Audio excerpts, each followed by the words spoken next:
Animation really is a great medium. We've seen dozens of really impressive films over the years that push the boundaries of storytelling for narratives that would have been impossible or impractical to depict in live action. We've seen magic, slices of life, food falling from the sky, and photorealistic animal musicals for some reason. There's a lot that you can do with animation.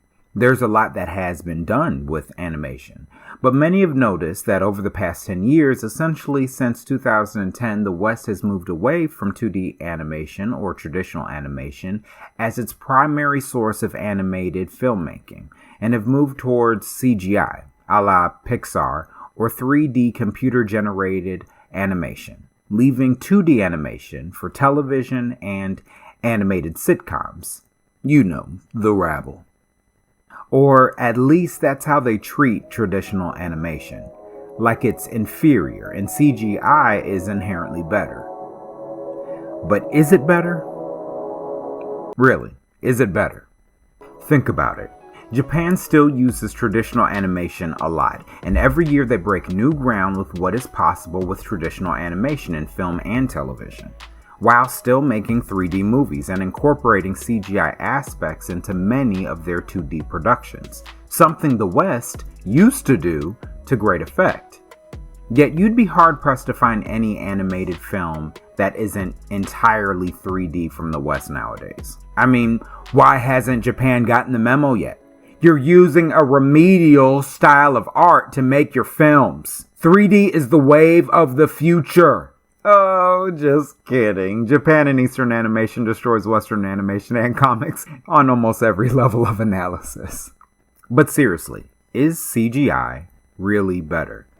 The answer to this question isn't quite so easy to articulate, but I believe that the answer is more simple than one might suspect, and it has nothing to do with which one you might like better. I'm no art history major, but I did study media and therefore many different forms of media, which brought me to this question to answer the former. Why do we still have painters when we have photographers? Painting and drawings go back to the caveman days, and hundreds of years past, painting was the only way to record images. But now we have photography. So why exactly is it even meaningful to have painted presidential portraits, for instance? The answer is that painting captures the mind and imagination in ways that a photograph cannot. And the same can be said about traditional animation. The argument for CGI is usually that it's more realistic and complex. It's in 3D, like the natural world. The lighting and visuals are so stupendous. But 2D animation creates a mood and style that speaks to a person in ways that 3D animation cannot reach. CGI is more realistic. The textures on CGI plants and water are astoundingly true to life, but they don't stretch the imagination. They tell you how the water is rather than show you how the water feels. In 2D animation, you have to determine in your mind's eye how fluid the water is, how sticky its surface tension is, what the water would look like if it was dried up, or if it was absorbed with a sponge. But with CGI, you already know because it's imitating, with impressive accuracy, real life. 2D animation allows you to interpret the strength of the light falling on a character, or how the light would be translated, for instance, if that character were in the real world. That's really half the novelty of the live-action Looney Tunes movies. You get to see what Bugs Bunny would look like in 3D, or how natural light would hit an animated character.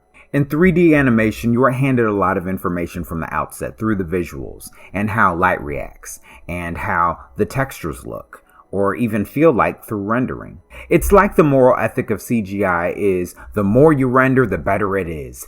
Keep rendering more layers! But you don't need that much information to really enjoy a movie. And that level of information inhibits your ability to interpret animation the way your imagination would tend to naturally. It's as if Western animated film studios are having the same adverse reaction to 2D animation that artists had to Impressionism in the 1800s, except in reverse.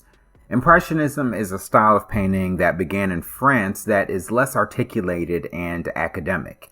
Instead of capturing the drama and politics of realism, Impressionism aims to capture the feeling and mood of a scene in everyday life, the way light changes or how time passes. Margaret Samu, an art historian of New York University, describes Impressionism in terms of a movement characterized by spontaneity and of modernity. Conservative critics panned their work for its unfinished, sketch-like appearance. More progressive writers praised it for its depiction of modern life. She goes on to describe Impressionists like Gustave Caillebotte as having abandoned sentimental depictions and explicit narratives, adopting instead a detached, objective view that merely suggests what is going on. This is precisely what traditional animation does. It is sketch-like at times. It is detached. It suggests rather than explains, which is why the most prolific works in 2D animation since 2010 have come exclusively from Japan. Not because the West can't do it, but because the East honors traditional animation and storytelling in a way that Western animation has abandoned. Impressionism gave way to many other forms of abstract and powerful modern art like Cubism and Surrealism, and the inspiration, power, and beauty that they provide to the world are similar to the alternative of what 2D animation provides us. Where are the Fantasias of America today? Where are the Thief and the Cobblers with their surreal fantasy?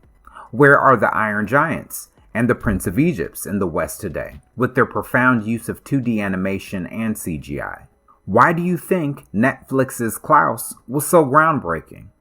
More films like these are not around because the suggestion is that CGI is better. It's three-dimensional, so better. It looks like real water, so better. It looks like real skin, so better. It looks like natural light, so better. It looks like real clothes, so better. This isn't the case. CGI imitates real life. It's explicit. It is dramatic. But the more realistic that animation becomes, the less work the imagination does in interpreting the feeling and mood of the art. Which is why Japan excels at the use of the mundane, using slow or long shots to illustrate feelings and establish scenes.